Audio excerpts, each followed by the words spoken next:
So this is the second video of the same training session with this dog. I'll put a link to the first video at the end. Basically, just kind of picking up where the other video stopped and just going through the thing, man. Just walking the dog and dealing with things as they come up. Formulating a communication with the dog that's based on cooperation and clarity and patience. And you can see the dog is by no means, trained at this point, but you can see that it's not trying to pull his head as much, and we're having a more of a enjoyable experience sharing the space and the walk together. And it's not perfect, but the little signs of progress are becoming evident to me, as I'm walking the dog, and that's what I'm looking for. I'm not expecting the dog to magically transform, in a half a mile of walking, but I am expecting a gradual connection to become more clear between the dog and myself in terms of communication, listening to one another. I am actively listening to this dog and being fair with the dog. So I expect the dog to start to want to listen to me more. So we're just going through the thing. Nothing exciting.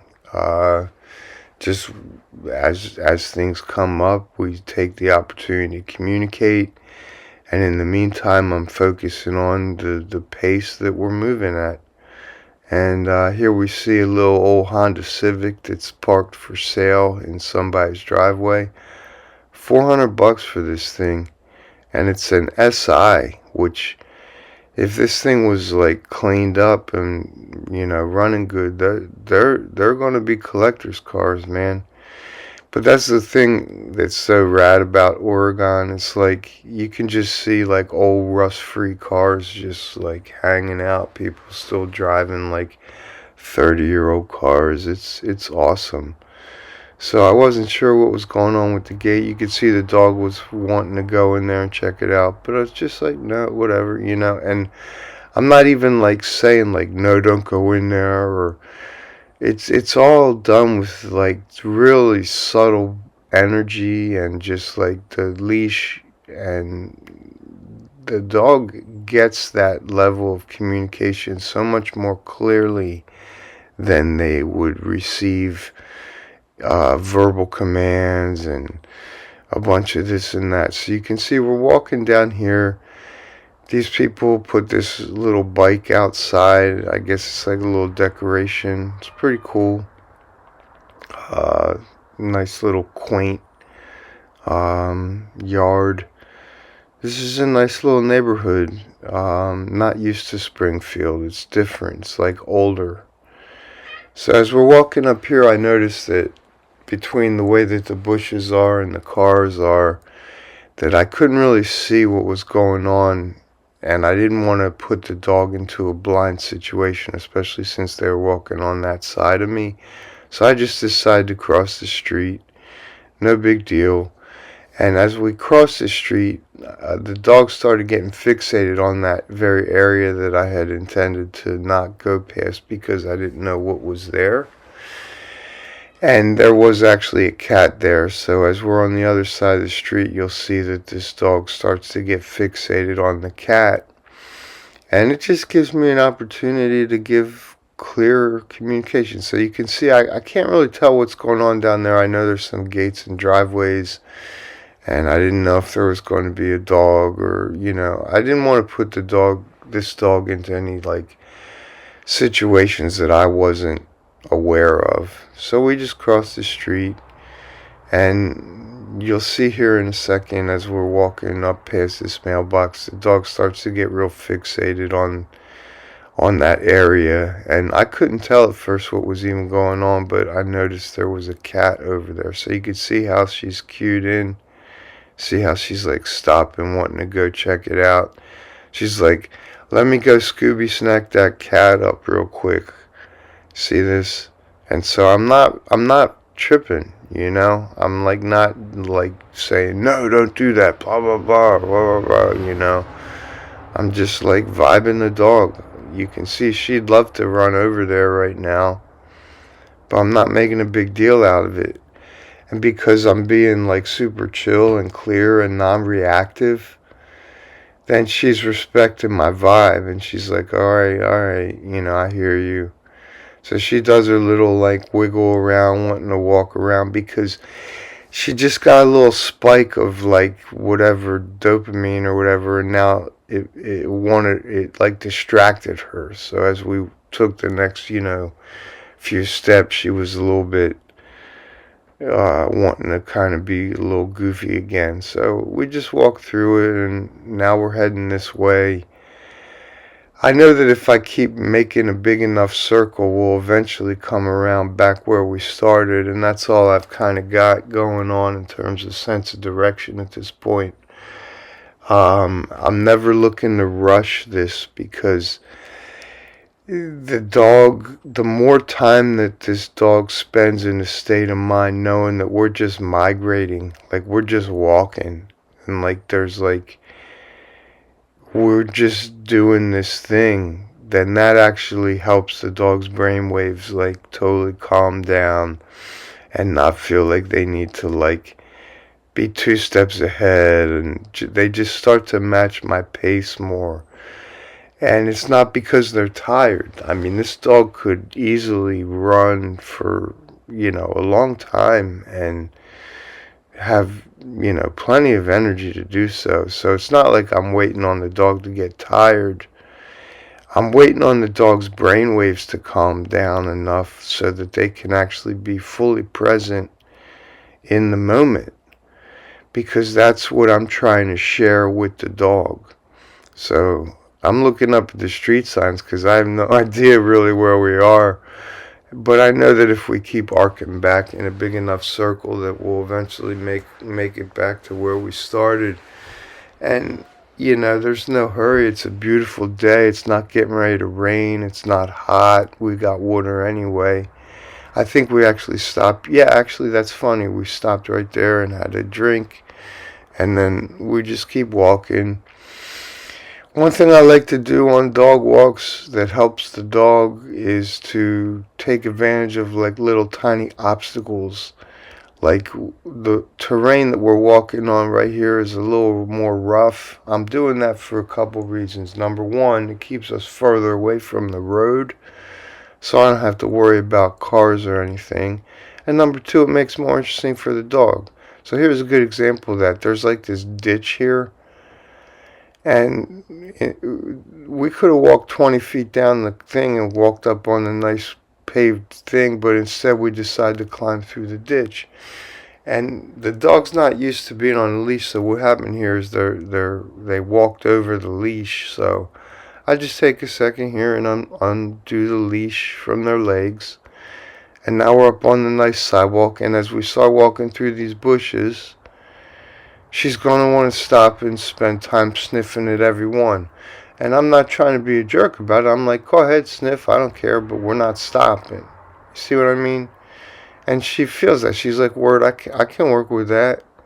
So all I'm doing with this dog on our first training session is just being as cooperative as is possible with the dog. Meaning, I'm not trying to control it. I'm not trying to dominate the dog. I'm not trying to set any boundary with the dog that's like unreasonable or just for the sake of it.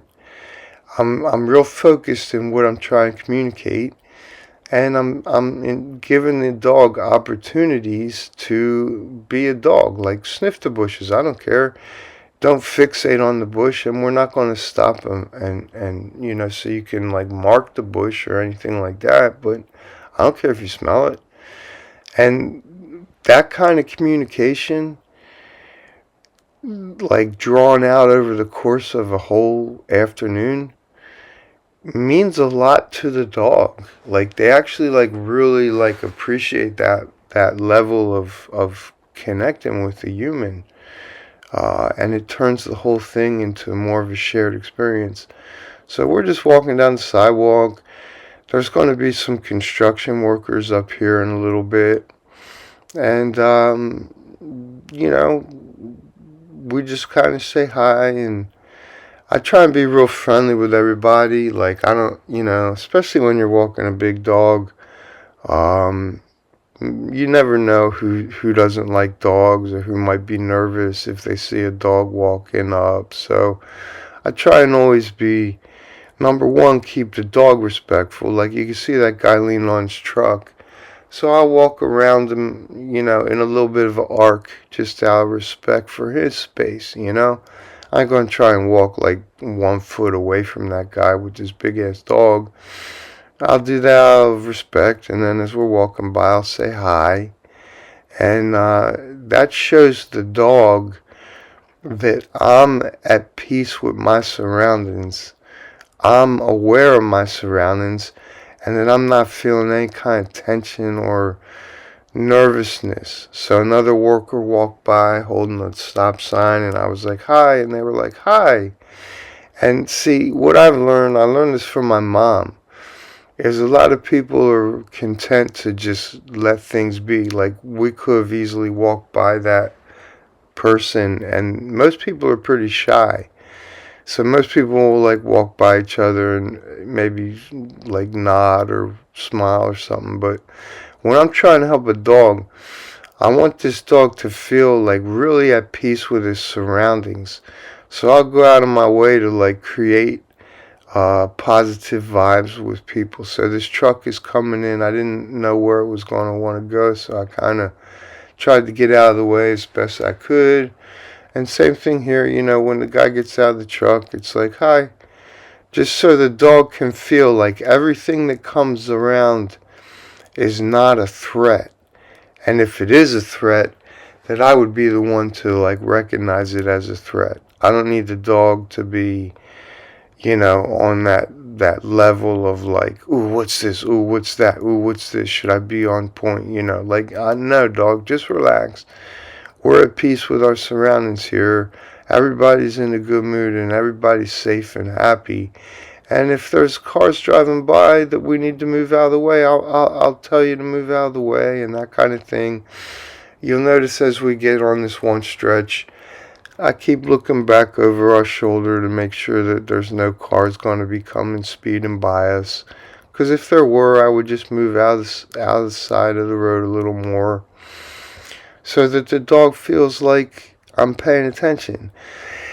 And that's one thing that's kind of tricky to communicate with a dog owner who is, so you have a dog owner and they experience their dog as this certain personality. And they'll sit here and tell me like, yeah, they're this way, they're that way, they're this way, they're that way.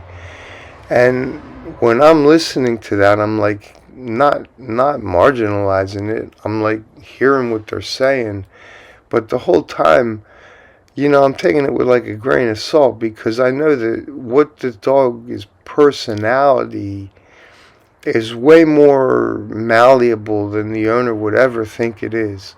So they might think that this dog might be like really set in its ways, but in reality, they're just habits that can be changed. So the most important thing that you're going to be able to convey to your dog, besides calmness, when you are trying to show it a whole new way of being habits, like new behaviors, new state of mind, new way of relating with his surroundings, is the dog has to really feel in a truly organic way that you're actually aware, that you're not just, casting it off to its own fate with your fingers crossed, that you're actually on point and that you will be paying attention to everything that comes up and putting yourself and the dog in the best position possible. And when your dog starts to perceive this aspect of you, and I let her totally stop here because I'm using it as an opportunity to let her curiosity unfold. Like she might have never seen anything like that. So the fact that she was curious about it in a healthy way, like not fixated, not like scared of it. She was just curious. She's like, hey, what is this? I totally let her stop and sniff it. Like, no problem. Like, that's awesome. Like, we're here to explore. I view these dog walks as kind of like a multi-purpose thing. One of the, one thing I still enjoy is to like jump on my bike and like ride around into a new spot I've never been and just kind of check it out, like see what's going on over here. Yeah, and I know how much dogs like to do that same thing. They like to just kind of move forward and smell new smells, see new things, experience new things. It's like really part of who they are as a creature. And that's why I incorporate that element of their personality and their true essence into my dog training. I want to tap into that and use it to their advantage and to make everything go smoother and easier for them so that it's not stressful. I can train a dog so much easier when we're moving forward and they're engaged in a normal dog behavior than I can if we were locked in some room or somebody's backyard and I'm just, trying to teach this dog something. It's much more fair to the dog to get it out, get it moving, and see all these times where I take the opportunity to correct it. That in that specific spot, it was kind of wanting to make me lose my balance a little because the camera isn't picking up how rough that terrain is. Like we're in kind of like dried out tire tracks and stuff, and I have to be paying attention to my footing. And with the dog kind of bouncing up, at this point, it was kind of making more contact with me, which I view as a good thing because it was literally like bumping its side into my thigh as we're walking. And I wasn't getting bothered by that at all because I view that as like the next level of connection. Like you'll notice here, you're not seeing the dog too much out in front anymore. That's because during this stretch of the road, the dog can tell that, I'm paying extra attention. I'm making sure that we're not walking in the road. I'm using extra energy to not, lose my footing on this terrain. It's like angled at like an angle.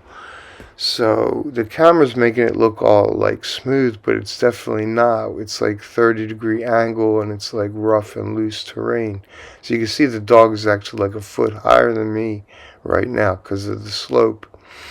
So what I'm saying is this dog is smart.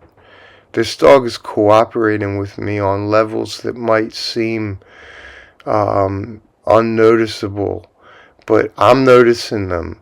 And I'm returning that energy to the dog through an unspoken form of expressing appreciation to the dog for cooperating with me. Because I don't want either of us to get hit by a car. I don't have to like fall into a ditch because I lose my balance. And the dog can feel that like for this little stretch of the walk, I'm being a little bit more focused on moving forward. And because I've been so fair with the dog, they're cooperating. They're like, okay, we just need to move forward here. And as we come up here, I'm not going to put the mic back on. But there's some dogs down this side street that were in a fenced yard. And they were barking at us. Nothing crazy. But, they were like letting it be known that they were aware of us. And that, wasn't a problem for this white dog, but it was definitely something that she wanted to pay attention to. And I think the same thing happened up at the next cross street as well. But you can see, the dog is more in my space, and I'm not so focused on film where I'm filming right now. I'm literally paying attention to the traffic, to the terrain, and make sure that we just have a safe walk, because this stretch we're on isn't super pedestrian friendly. It's a higher speed of rate of the cars driving, and there's really no formed clear path for people to walk. It's kind of like do-it-yourself sidewalk vibe. So the dog is being super awesome, and I'm genuinely grateful to the dog during this stretch of the walk for being so aware of what is going on, so that they're not trying to be a burden. It is definitely cool. This dog is really smart, man. And for what I keep saying about how they're not super into me, meaning every time we stop, they don't turn around and want me to pet it or anything like that. Whereas a lot of times when I'm working with a dog on the first session, at this point of the walk, the dog is totally wanting to be all up in my space as my buddy, which I'm totally into. Turn around and face me and wag their tail, and maybe give me a kiss or something, whatever. That's a whole nother subject of what that is. But anyway, this dog is still just very independent. It's super chill, and it's being very respectful, but it's still not trying to make friends with me. And here's where some more dogs are barking, and you'll see, she's you see how she's oriented. She's like, I want to go down there and tell those dogs that I'm the one who does the barking around here, not them. And I'm like, no, we're too busy for that. We don't have time to deal with those dogs. And anyway, I don't want you to feel like you have to do that anyway. So by just, not reacting, I wasn't like, hey, no, get back. I was just like, I let her cut me off a little and, stare at the dog some. But I was just like, come on, we're walking forward. And I don't use words. I'm just I just start walking again.